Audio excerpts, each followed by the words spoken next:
All right. Hello and welcome. Um, Today, the big question is your brand ready for live streaming? So, why Mm. is live streaming important to your brand and how do you begin the journey? What are the three most important things that you'll need to build your live stream show for your business? All right, let's dig in. Welcome, Keith.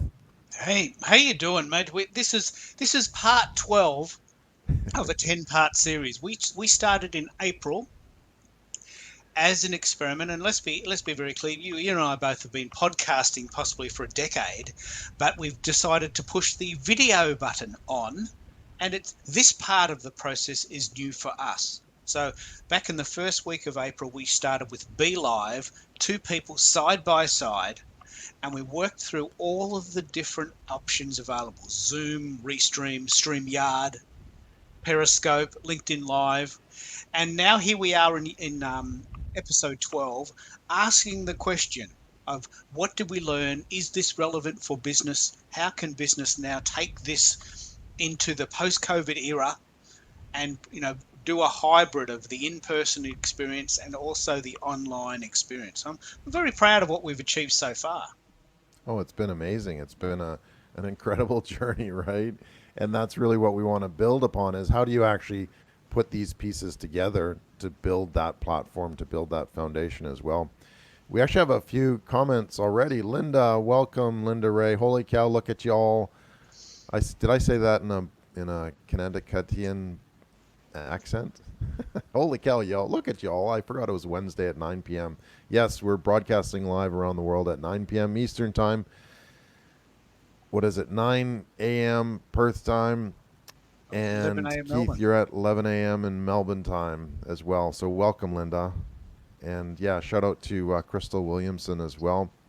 Yeah, and thank you. Linda Ray was a guest on a couple of our shows already, and she'll be rejoining us for our reunion episode coming up after we've got. Let me just pick up on Yeah, what we're doing here. We're trying StreamYard with the side by side view, and look at how lovely the images look, the comments look. We can see them clearly, yeah, and the part of the idea of the show is it's not only about the comment of do you have the courage to go live. You have to have some tech. Yeah. And this is what we've been doing. We've been trying all the tech. And Linda and Crystal, who are already on the show, are coming back for our reunion show on the 15th of July because we only found this out yesterday, and Dora found this out for me. StreamYard now allows up to 10 people on the screen. This is a brand new at the idea. same time. At the same time, we've never tried this before, and we're very keen to have almost like a Brady Bunch look. So Crystal's coming back, Christine's coming back, Linda's coming back, Erica's calling in from Jamaica. Maybe we'll get Yeah, Anne Marie to call in from Melbourne, Anna from Portland, Oregon.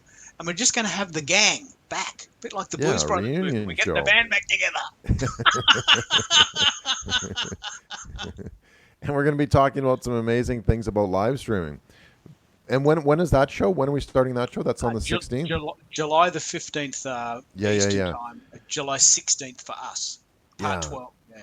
And then after that, we've got an amazing our live streaming challenges coming up starting on the 20th, and we're going to be getting into that pretty quickly as well. Welcome, Ash.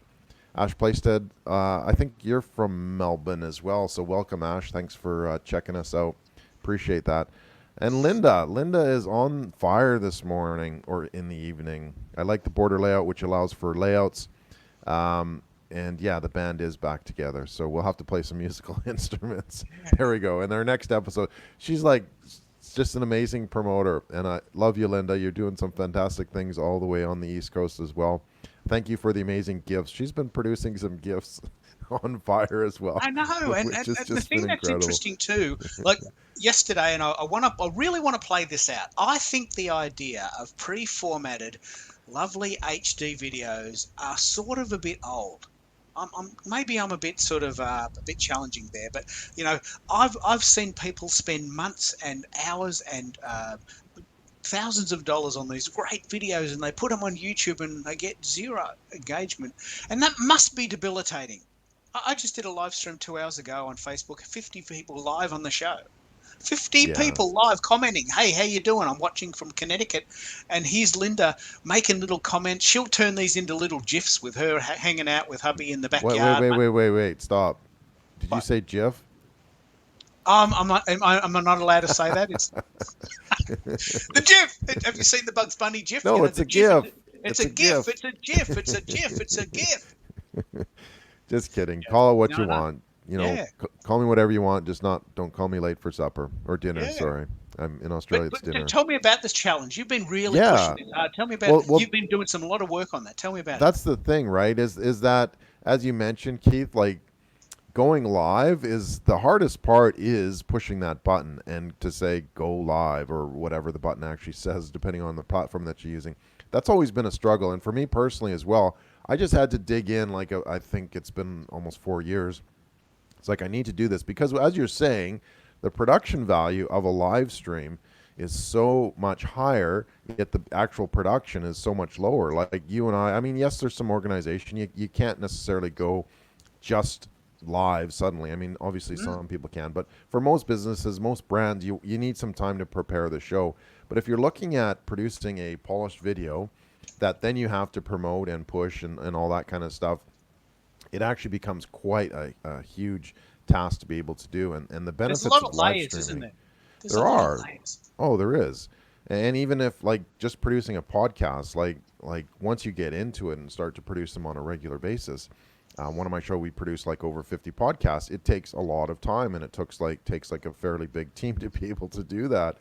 Whereas live streaming, you've got the platform, you've got that capability, and you go right. Again, you have to sort of create that outline, create that template for your show, and that's what that challenge is about. The live streaming challenge is how do we actually put these pieces together.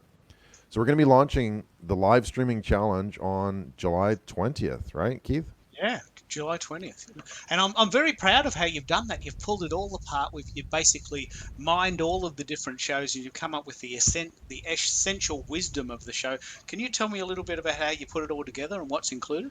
Well, it comes down to our fundamental look at what we felt was important with the what we call the live streaming ABCs, right? We wanted every show that we've produced, we wanted to keep it really simple, and we've really wanted to sort of sort out what's super important.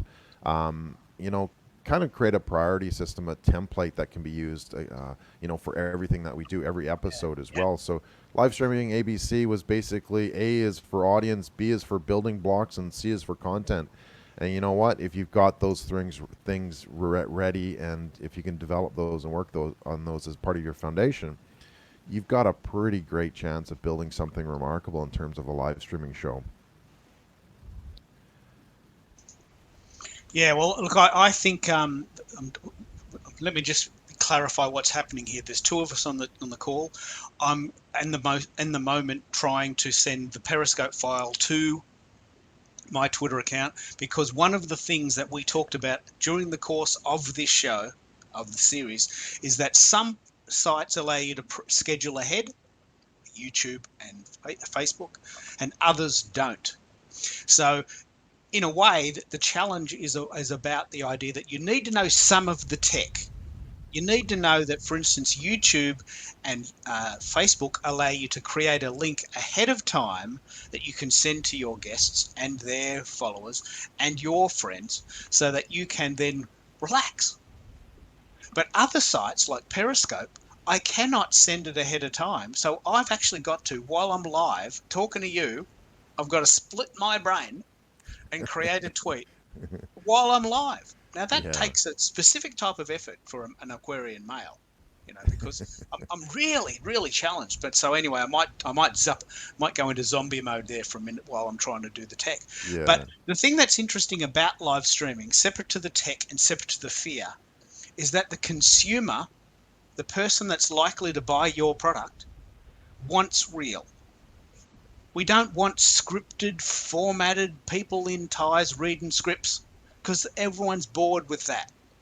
Everyone, maybe with the exception of the person actually doing the reading because they think it's important. But the consumer, the general person on the street, wants to sort of watch you. And I don't know if you saw this today. This happened today. This lovely person on the BBC. Have you seen this? You got to go and research this. It's a No. trending topic. Yeah, sounds Person cool. on the BBC, her baby comes in and live. Like it happens almost every day, but now that it's a trending topic, so this woman's talking about something. I haven't worked out what Important. she's talking about yet, but she's Yeah. talking about something important to the BBC, going live to the world, and this baby comes and he goes, "Mom, what does that button do? Can I have some dinner?" Okay. Now that is going to become a trending topic because it's so gorgeous, isn't it? Yeah. Now that It person's is. going to become almost famous for a day and a half because people are going to go, "What's that video? What did she say? She's a good mother." She maintained her calm. She talked. She delivered, but she had bub. And this is COVID. This is what we're dealing with. And so I really want to dive deep into live streaming. And I want to get it, and I want to find all the tech because I want all the people in the world that are thinking, you know what, I don't have the courage to do it. I want to just make it easy. On day one, just get your show format. Day two, decide what site you're going to send it to. Is it Facebook? Is it LinkedIn Live? Have you put your hand up for that? Are you still waiting? Is it Periscope because you're a Twitter dude? Is it YouTube because you dig it?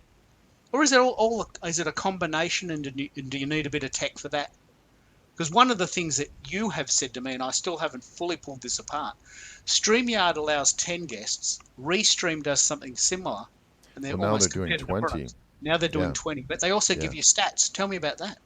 Yeah, well, that allows you to actually see how your show is performing as well. So look at the ultimate at the end of the day, right? The ultimate goal is to have more viewers and create more business. So if you're able to measure that, initially you need to measure it in terms of how many people are watching, but you have to look on sort of the flow on effects of how many people are, following you, how many people are, following your programs and that sort of thing as well. So it creates that foundation to be a thought leader, really is what we're trying to do here. But yeah, with Restream, you're able to look at actually where is your show being viewed, and that's one of the things that you pointed out, Keith. Is that's section one audience. Where is your audience? What are they doing? Where are they? How do they interact and that sort of thing. So that's one of the key ingredients to see is where is my audience? What am I going Yeah. to do with them? How am I going to actually connect with them as well?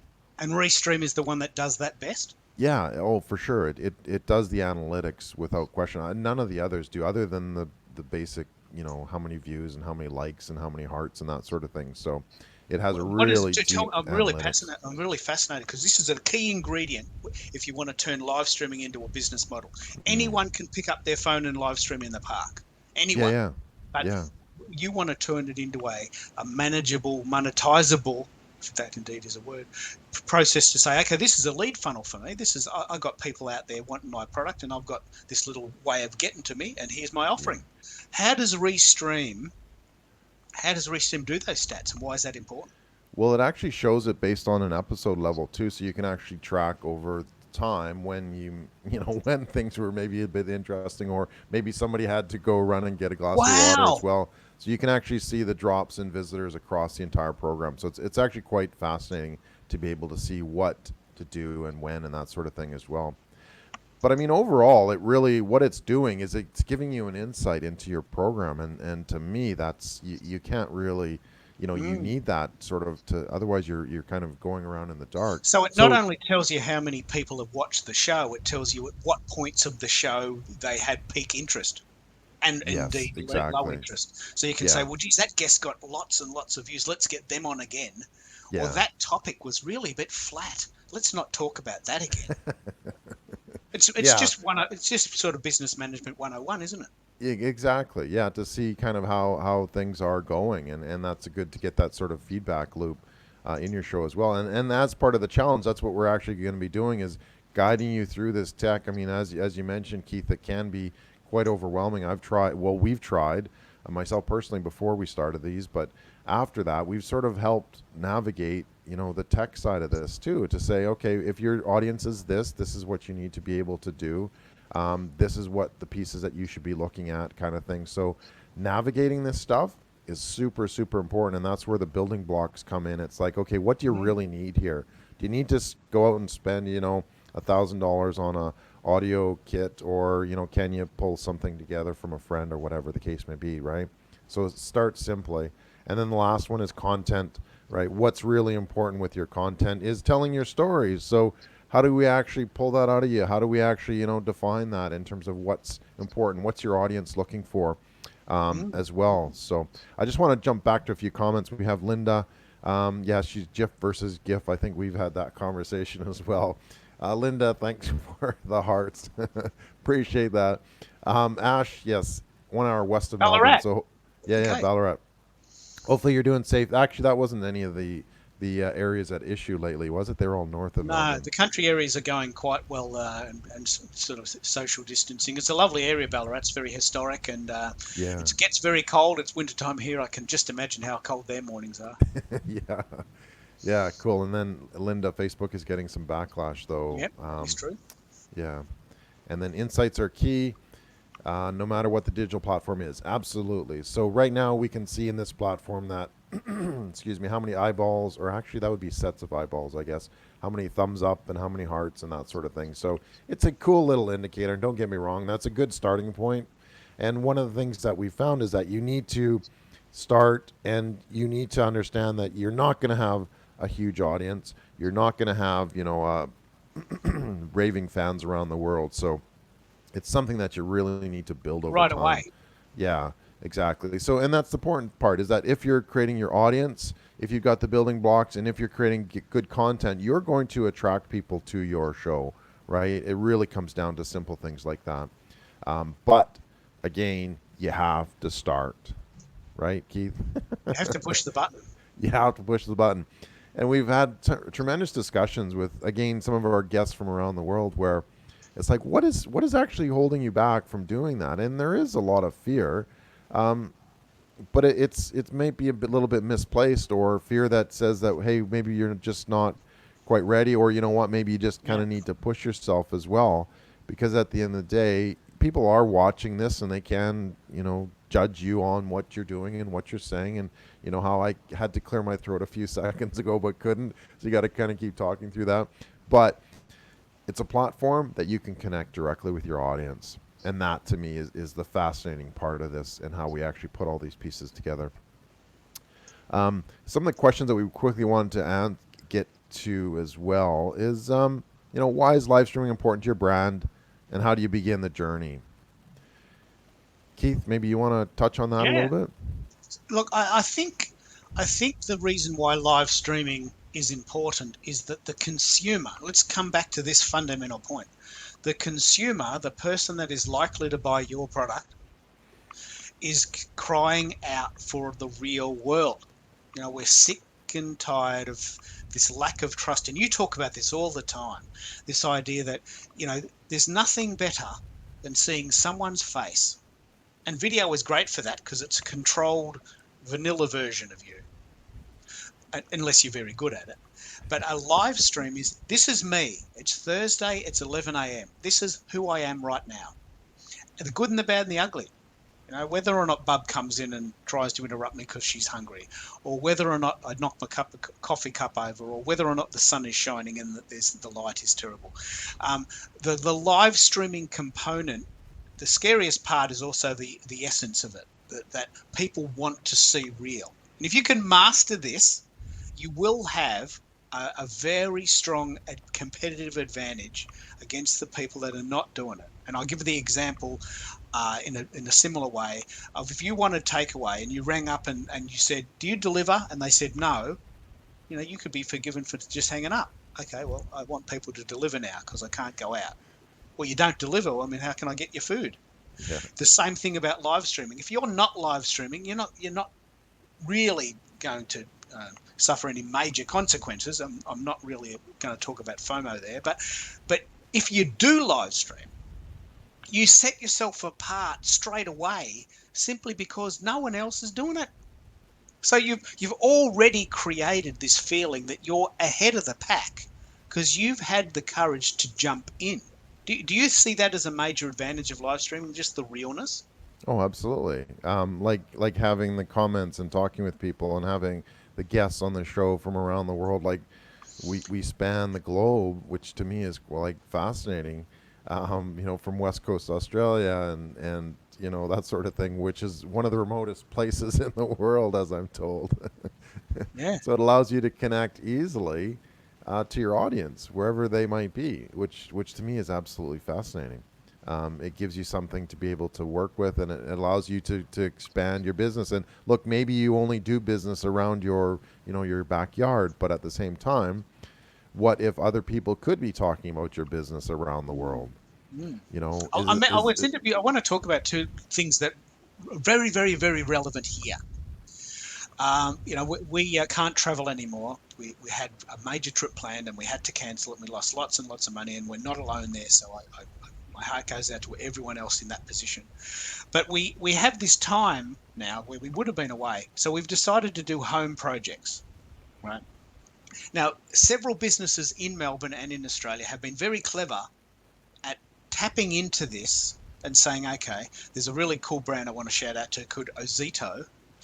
And I'm not affiliated to them. They're not paying me to say this, but they have a series of products where you plug a battery in, and you can have a whippersnipper or a mower, and it's a sort of an electrified system.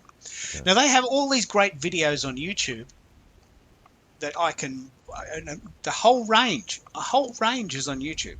But imagine, and I've been trying to talk to them about this, imagine if they did a live demonstration of their mower, their electric mower, and how cool it is and how much petrol it saves at 11 o'clock on a Thursday. And then they had a button to say, hey, if you click this button right here, we'll send this mower to you today. And if you don't get it in a week, it's free. wow, Right?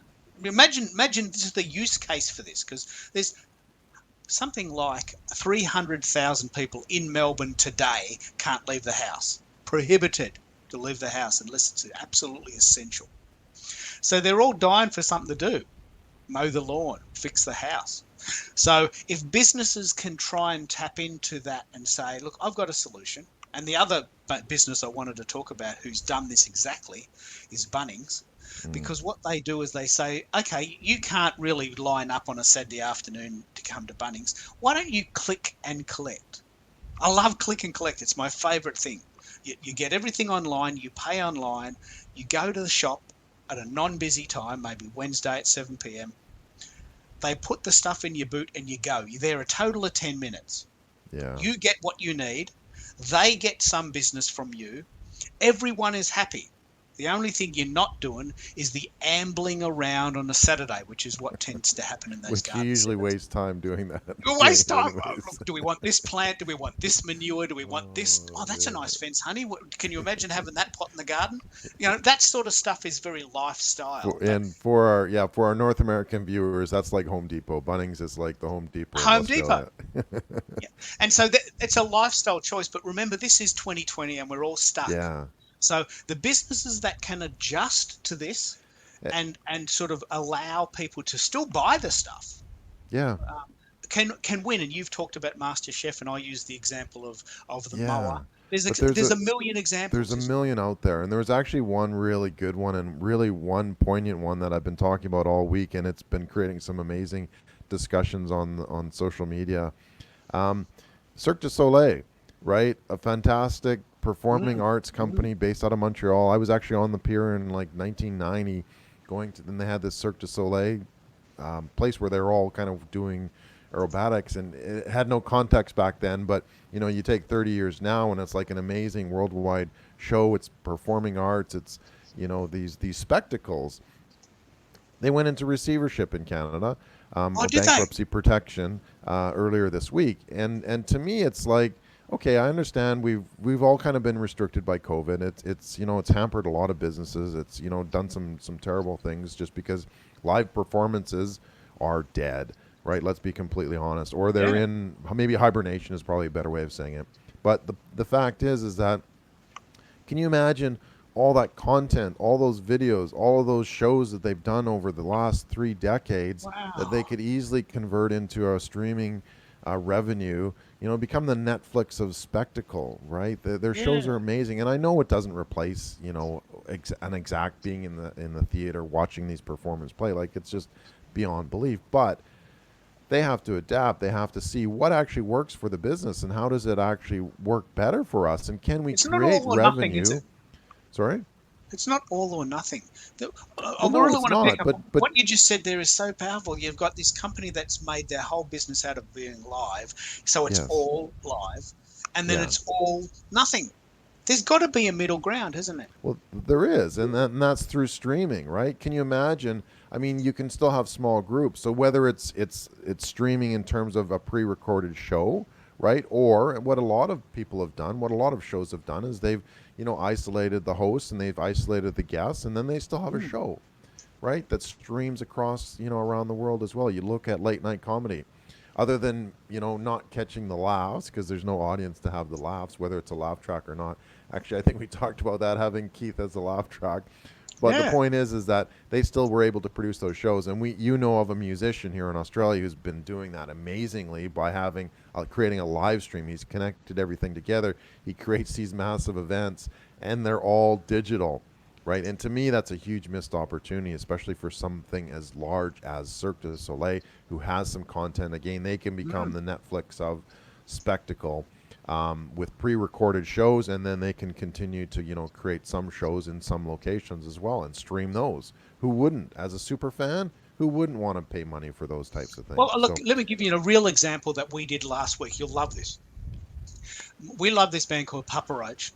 Linkin Park meets sort of any number of other bands that were around in the 90s. And they did a 20 anniversary reunion tour for their first album, which sold 120,000 copies a week at its height. Like a guy bought a racing car from that, so for experience. And so it was at 7 a.m. on a Sunday morning here in Australia, 2 p.m. in Sacramento. And we got up, we made a special event. We got up at 6:30 on a Sunday, and we were live streaming this really loud music. And I went up and down the street apologising to my neighbours. And so here we are seeing this band who we have seen in person live in the city. But they played all their songs from that album and a few others, and they were really into it, and there just wasn't any crowd. But it only cost $20, and thousands of people watched it all over the world. And it's an example of a band that's being creative because they still need to play. Yeah. Their fans still need to watch them. Yeah. And that sort of thing could have happened with, as you say, Cirque du Soleil, couldn't it? They could have done that. They could have. They could have started, 4 months ago, where it's like, okay, we need to start looking at something different. This is a model that I've been working on for quite some time. I'm actually presenting at the social media business show coming up next week. But this is what we talk about. And one of those key ingredients is digital delivery. Right, you need to have that today in today's day and age. You can't necessarily have as many customers coming through your doors as before, and even if you did, wouldn't it be cool to have an extra, platform for revenue? That's right. So you have to be able to look at, how do we expand this? How do you deliver on digital? How do you create this on-demand type scenario? And how do you create an amazing customer experience, a digital one? And you can do that. I just want to catch up on some few comments. Linda, thanks so much. Insights are key no matter what the digital platform is. 100%. We need to be able to see what's going on, what's behind this, black box type thing, to see if it's actually working.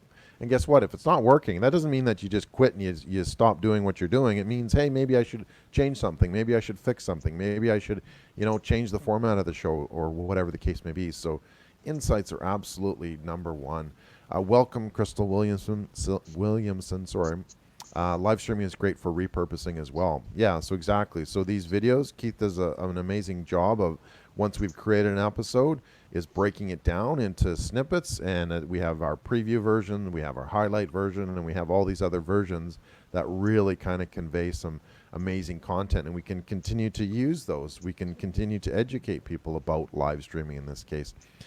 Yeah. And then we have Erica joining us all the way from the Caribbean, Jamaica. Erica McKenzie, Jamaica. Yes. Hello, Keith Keller, and hello, Doyle. Thanks for joining us, Erica. Let me pick up on this exact scenario here. I know I've talked about it in other shows, and Erica's going to come back on our reunion show. Yeah. She was part of our Zoom crowd, one of the very early shows. But back in May last year, 2019, and even before that, because the show was actually in May, but maybe January 2019, Erica contacted me and says, can you fly from Melbourne to Jamaica and present all your wonderful knowledge to my crowd in a really lovely hotel on the beach in Jamaica, 5-star, we'll put you up in a hotel. I said, oh, geez, that sounds very, very appealing, but, it's a 27-hour flight for me. And longer from Perth. Can we try Zoom? And initially, she was very, very resistant, as most people were in the early days of 2019. But we did it, and it was, one of the better. I reckon was one of the great highlights of that conference, because I spoke at 12:30 my time. There was 50 people in the room. There was 50 people in a chat room who didn't know anyone in the room and couldn't come. So you said a very, very interesting thing, and this is the way we're actually phrasing it. It's not either or. When COVID finishes, we will go back into the city, and we will go and see live bands, and we will go to restaurants again, and we'll be able to hug our mates. But at the moment, we can't do that. So what we've got to do is we've got to find an additional source which can continue. So that online course, which was a great success in May 2019, the Global Digital Marketing Summit, is a model we can go moving forward. And you've got one next week, haven't you? Yeah. The social media business show is next week, run by the Social Media Marketing Institute of Australia, Yeah. by Mariah Ryan. So yeah, looking forward to talking more about that. Another comment from Linda: as a newbie, that was in regards to our question. As a newbie to live streaming, I'm previously super conscious about how I look on video. Yes, that's important too. Is sometimes we get affected by, is my hair good? Is my, makeup on properly? Does my background look okay? And I think a lot of this really slows us down as well. So what she does is prepare an outline to have content organized. Just do it, yeah, absolutely, and keep doing it. Right? It's that fear of will melt away, and shower. Okay, thanks, Linda. We don't. You can shower whenever you want. So yes, come ready for the show, I guess, is the main one. That's super important. Another comment from Crystal as well. Great, and yes, Linda is funny. She's like the comedian, our comments comedian. Yeah.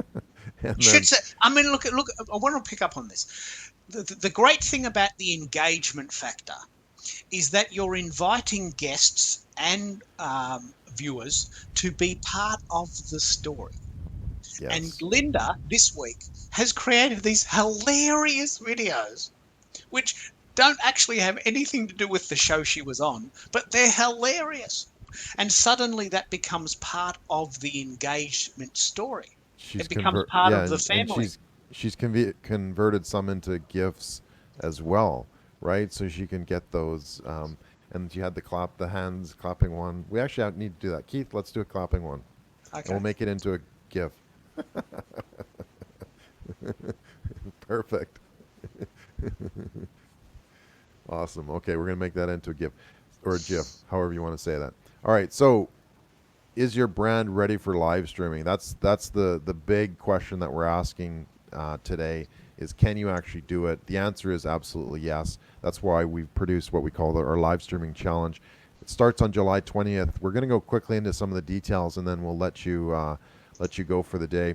It's invite only. Express your interest in the live streaming challenge as well, and so you can register your interest here at bit.ly/live streaming invite, or And you can that's a actually find case out more specific too, isn't details. it? Sorry?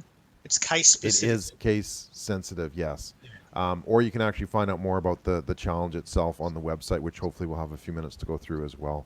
But again, we want to design something that's going to help you just do it, right?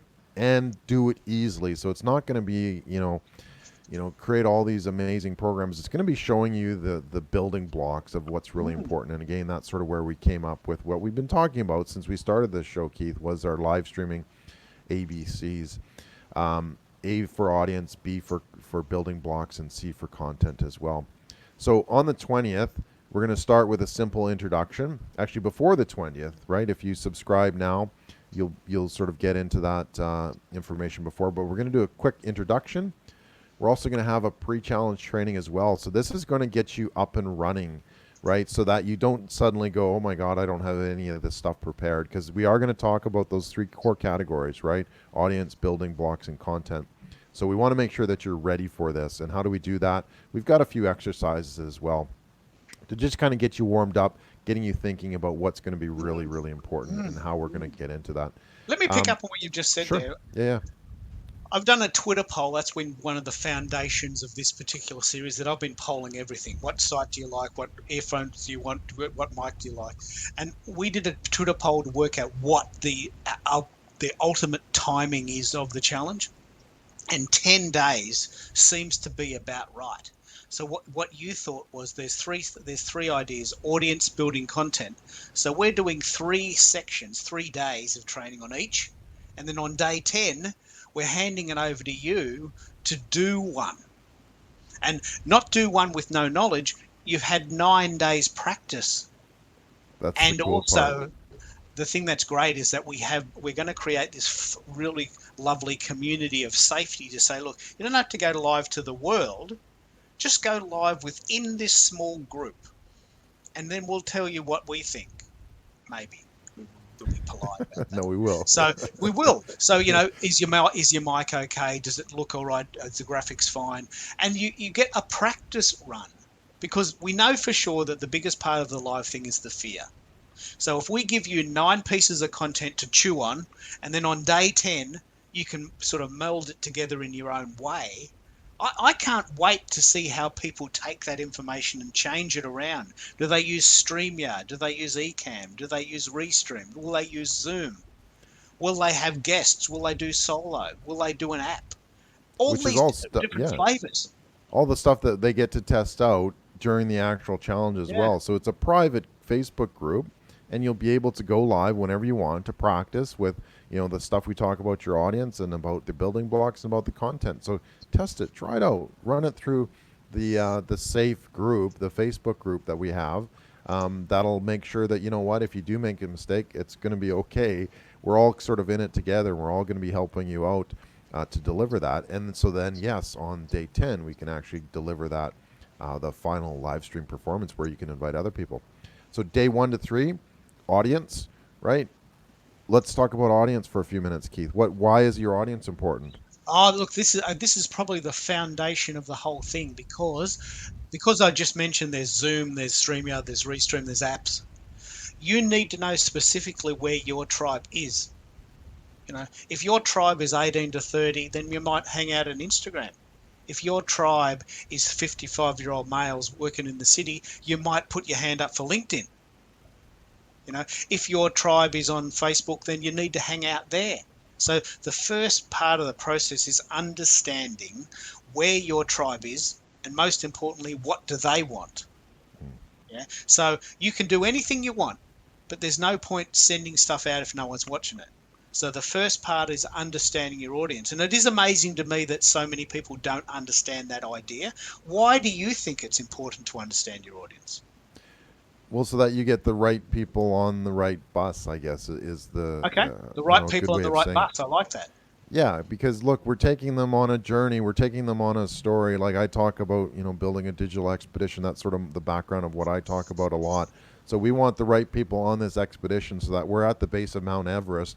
We're going to take them on this journey up to the summit. So for me, that's important. Is okay. Who do I want? Who wants to be on the bus? Like, let's be honest, right? Who wants to come on this expedition with all of us?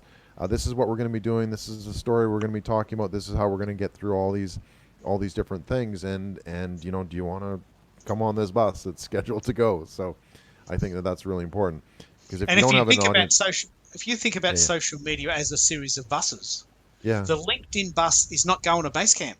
it's The not, LinkedIn no. bus is probably going to the internet cafe in the city to send emails Yeah, back to the really, boss.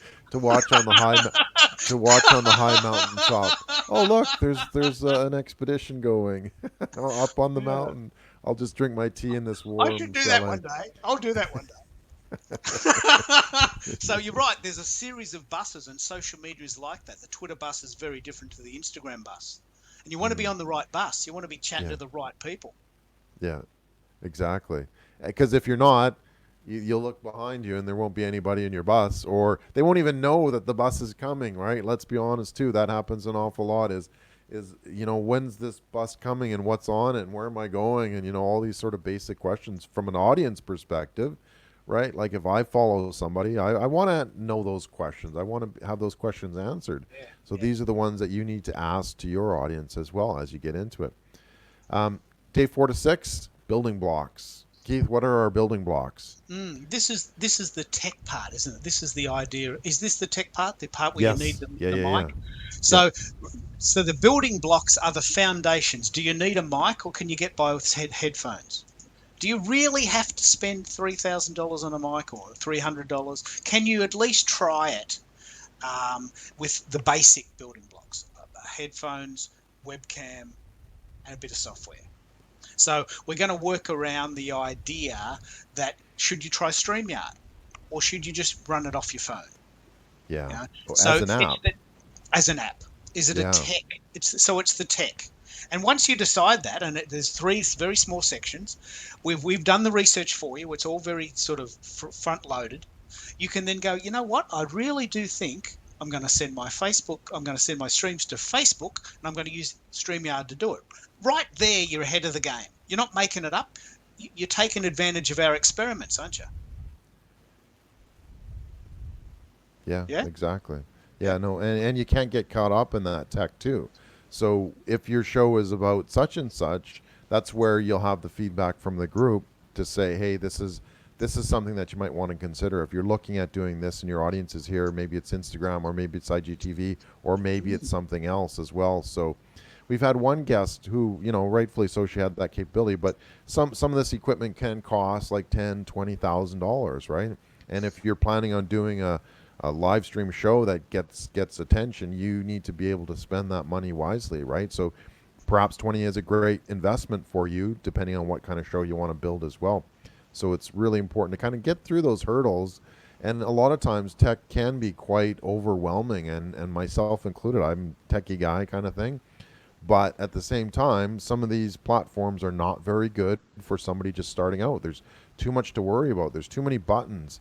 There's too many things that can go wrong. So, it's stability criteria. And that's actually one of the points, too, is over this whole process, Keith and I have developed this 20-point criteria to say, Yeah. if you're looking for this particular type of platform, this is what you should be looking for. This is how we've graded them as well. So it's really, really important.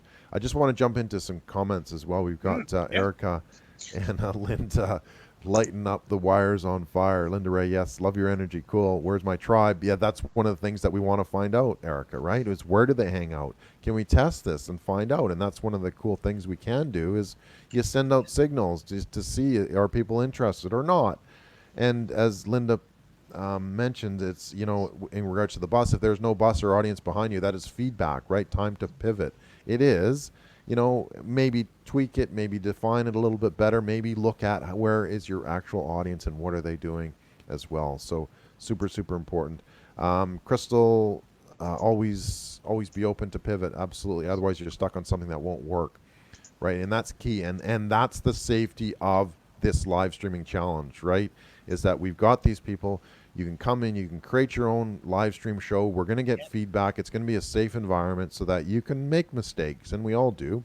You don't have to worry if your makeup's not right or if your hair's all messy or whatever, you haven't shaven and you want to kind of come across as the professional. It doesn't matter. We're testing this out and we're giving you that environment to be able to do that as well. Here we go. Erica, shout out for Keith. I was crying out for help from Keith Keller yesterday. And Erica's hosting a watch party. Cool. So that others can share in this amazing content. Well, thank you so much, Erica. Really appreciate that. And leaning in on the grow as well. Yeah, learning on the grow. Cool. Lots to cover. So, where were we? Building blocks. And then day 7 to 9 is content, right? And this is all about your story. And this is about how you're going to tell your story. And if you keep it, again, it depends on your audience, but what sort of foundation of content are you going to be creating? So what are your thoughts on this one, Keith? Well, I think the fundamental question you need to ask is, do you want to do it yourself, or do you want to have a guest talk show format? And I've seen both. I've seen on LinkedIn, I've seen people talking at the camera and talking, to you. I personally don't like that style of show, but I have seen it done very well. And it's the great thing about that is that you are the only one that you have to rely on. And so if you've got the content and you've got the courage, you can just go live and start. And you don't have to rely on anyone else. And that's a great feeling of liberation. I personally don't like that style of show, and I don't watch them, but I've seen people do it, and they're very successful, and they're great for brand building when you are the brand. And if I may, that's where your audience is super critical, right? What does your audience like to watch? Do they want to have more of a learning environment, a talking head, or do they want to have more of an interactive type show as well? Mm. That's where your content comes from. Well, the other style of show which I personally love is I love the idea of being on someone's show, and I love the idea of having someone on my show. And I'll tell you why that's really powerful. One is I personally find that style of show much more engaging, and I'd be interested to know what people on the call think. Second of all, when you have other guests, this is really the foundation of why I do it. When you have other guests, you get this sort of almost like community load. Linda and Erica and Crystal are now my mates, and they're helping me promote the show because they're making comments and they've been on the show, and I make little videos and help them. And it's like a little sort of, it's really a lovely circular arrangement. They come on our show and we highlight them. They come on our show and our show's more engaging because of it. And then we make content ongoing, and Linda makes these really cool gifs. I'm going to start saying that. It doesn't come out of my mouth well, but I'm going to start saying that. And then that becomes funny and becomes user generated content. The other idea about that is if you have a show and have people on your show, you will be on other people's show because we all help each other. And I want to hang out in a community that's really building that sort of community spirit. Is that the sort of show you prefer to, Doyle, or do you do a bit of both? Yeah, I honestly I do a bit of both. It depends on the audience and what their expectations are at that particular point, right? And you have to kind of match what your audience is expecting. If they're expecting an educational type one, a live stream with you showing people, then that's where it's best to you kind of do it on your own. And I kind of connect my iPad and I draw nice triangles and that sort of thing. So it's really sort of more instructional. But with a live stream, you have that ability to feedback, as we showed with Zoom, where we can have like a massive room of people. We have a couple presenters, a couple panel, but guess what? Everybody can be involved in that as well. So that's why it's important again to be adaptive, but also to have that story. And that's kind of what we're going to be doing with the content, is helping you create a content plan that says, okay, this is my show, this is what I'm going to talk about, these are my guests, or I'm going to do it Yeah. myself. So we're going to clearly make it easy for you to say plan for the next 3 months or 2 months or 3 shows or 6 shows or however you want to kind of break that down to what's really important. What story do we want to tell our audience? Have And you what are they found wanting to hear? have you found the like today? I'm really proud of this. I'm really proud of you doing this. Today we had the YouTube video and the Facebook event page ready to go beforehand. How Yes. important did you find that process over the course of the show? Did you find that an incredibly powerful point of having the links beforehand? How important is Oh, that moving absolutely. forward? Yeah, and that's one of the sort of the tricks and hacks that we'll be showing within the challenges, is being able to do that and knowing why we need to do that. Because if you can schedule a show in advance, guess what? You can start to get people to come, click on the link, and they can actually express their interest so that they get notified when you go live. And you can do that with Facebook. You can do that with StreamYard for Facebook and YouTube as well. So by pre-scheduling it, that opens up a whole new wealth of capabilities, because then you can create an event, and we've again tested this, where we would create an event on Eventbrite, and then people can then register for your specific event because you know that you've reserved this video spot on Facebook at Mhm. 9 a.m. Perth time, Australia, on Thursday morning, and away we go. We can get people to interact early on that, and we do have people commenting and liking the post before it actually goes live as well. So one of those cool hacks that, unless you actually do it and try, you might go somewhere else, and not sort of build that impact as well. So it's super super important. Keith, I just want to do this.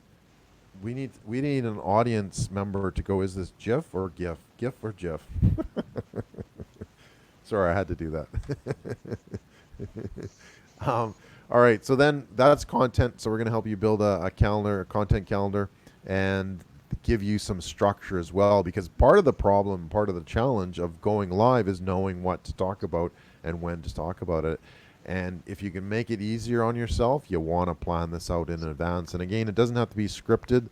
I do have like an introduction that I do go through because I don't remember everything. I'm getting on in age. So it helps me kind of give that. And then we have a template, and Keith will have, specific questions as well that we'd want to talk to our guests about as well. So it allows us to build that content. Let me pick up on one thing we talked about this week, and that is the idea of seasons. I'm very proud of this format. We created season 1 of this show. Now, the mindset around seasons is that we have planned 10 shows. I'm not planning to do this every week forever, and I don't have that emotional load of thinking, oh, I'm going to be doing this forever. I'm only going to be doing this for 10 weeks. And the power of that is that we formatted 10 shows in advance with a title and a date. And I could then go out and say to my friends, hey, we're doing a reunion show on July the 15th. We're going to try StreamYard. It's going to look like the Brady Bunch. Here's the format. We'll send you the link soon. Are you free? So the content becomes almost self-generating in the sense that I know when the show's on. I know what it's called. All I have to do is get the guests. And then the guests come on, Linda and Crystal and Christine and Erica have all said, yeah, I'll be there. Oh, for sure. I know the date. You've told me ahead of time. I can put it in my calendar. I can clear my schedule. And so the idea of a season means that I'm only planning like 10 shows ahead. And that gives me the comfort of knowing that if we need a break, people will get that. Mrs. Maisel, which is the show I'm watching on Amazon at the moment, it ran 3 seasons. They're currently making season 4. So there's a break. It's not on every night. Right? Like to get to 50, what do you have to do? You have to get to 10 first. So we could have 5 series of 10 each. Yeah. Right? So you don't have to overwhelm yourself with, oh, I want to get to 100 episodes. Guess what? You have to start with 10. So plan out 10. And then things might change, and you might sort of want to reflect on, the content or the story or a theme or a series. It allows you so much more flexibility. Well, I was in a Facebook group today talking about writing books. Lovely. I love this group, Joyce and Sherilyn. And the very common thing with writers and content producers, this is very common, is we get into a bit of a routine where we make content in a certain way. And then we come up for air, possibly a bit late in the game. And then we realize, that hasn't actually been working for about 3 weeks. I didn't check. So the idea of having a season of 10 episodes and then reflecting on it and saying, you know what, maybe we'll change the graphic, or maybe it should be earlier in the day, or maybe we should try a different site, or maybe I will buy another mic, or maybe I'll get some more lights. Or so maybe I'll go with a digital background too, right? That's right. There's so many different choices. And if you overwhelm yourself with, I've got to have perfect show on episode 1, guess what? You got to release yourself. You got to release that fear as well. And I think that might be why people don't start. It's like, oh my goodness, I need all this stuff. You don't. You just need a good idea. You need an audience. You need some building blocks, and you need your content. Start small. Start with 8 episodes. Start with 10 episodes. If you look at some of the great series on TV, they don't run continuously, right? They don't. Even the Walking Dead, or actually, what I've found quite interesting is over the years they've actually split a season into 2. So before they'd show everything all at once between September and December, and then come December, January, there'd be nothing on TV. What they've done now is they've split it, so they run half the episodes before Christmas and half after, right? And it's 10 episodes or it's 8 episodes, and that it's a finite length. It's not going to be super, super long, so you can get into it. Then when they come back the next year, it's a different theme, different villains, different characters, different storylines. So it's fascinating. It grows, doesn't it? It actually grows. It does too. Yeah. And so if you could break it down to say, this is my show, I've got 8 episodes, pick a number, and that's what we're going to help you do is pick a number. What do you want to do? How do you structure that so that at least you can push that button? I want to go back to some comments quickly. Crystal Williamson, Crystal's cool watch party is on. Awesome. So connect with Crystal. Join her watch party and leave some amazing content as well. Erica, I totally agree. Best to include others. Yes, it is a good opportunity to be able to talk with other people. And as she says, I changed my live streaming format to include guests and others. So yeah, it allows you to people to connect with their audience and their people as well. Then we have Linda. Linda, GIF, right? GIF. Yes, let's go with the GIF. Crystal, I'm a technophile. Say GIF. Oh no, the battle continues. We're never gonna have an answer.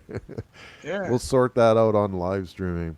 Linda, if you don't start, you can't measure progress. I agree 100%, right? And that's the key thing is that you see that live button in StreamYard. It's up to the top right, and it's big. It's sometimes it does flash once you get into that limited time period, and that's another hack is you have to, if you pre-schedule a show, you have to get it on air on live within 9 minutes, or Facebook throws everything out. So you've got this pulsing button. It's go live. It's like, oh my god, do I really want to push live? So you got to What you start. said there is really important. I tell you what, this is a fundamental part of my personality, and I'd like to include this as part of the challenge.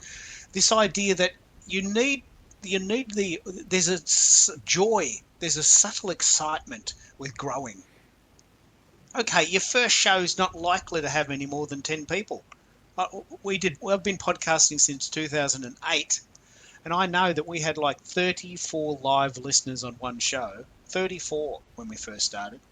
But that show overnight got downloaded 1,800 times because you're picking up on two audiences. You're picking up on the live audience who happen to be around when you're there, which is a lifestyle choice. But then you've got the replay audience, which is infinite. You've got people coming back to your show weeks later going, oh, I never got around to that one. I should probably watch that. And now that we've got a show on every platform, I can segment. Okay, here's a show on StreamYard. Just watch that one. Don't watch the whole 10. Just watch this if you're thinking about trying StreamYard. We tried it. You'll see what it looks like. Anne-Marie spoke well. She uses it. She gave us some tips. And so when you first start, of course, you're going to have a very small audience. Of course, because no one knows who you are. But you will grow, and they will get better. That's important too, isn't it? Oh, it is. Yeah, absolutely. So think of it as a training grounds, right? And that's where we have our bonus days of 10 to 12 where you're going to go live. You don't have to. We're not going to force you, right? But you're going to be able to go live in the safety of the group as your show, right? So whether it's with guests, whether it's by solo, whether it's training, whether it's, entertainment, whether it's educational, it's going to be your show. And that's going to be the opportunity. So this is the bonus of days 10, 11, and 12, where day 10, you go live. Day 11, everybody's going to give you some feedback, some good talking points, some good points to improve upon, or, hey, it's a great show. Let's just go live outside of the group as well. And then day 12, graduation, right? We're going to give you a cool little certificate and get you on your way to start producing your live stream, which is super, super important. So we're going to wrap it up quite nicely. With a nice little Zoom chat with everyone together as a group chatting about things. And I think the community is really the power. I mean, imagine if you could go into a group and test the show out and people go, mate, this is rocking.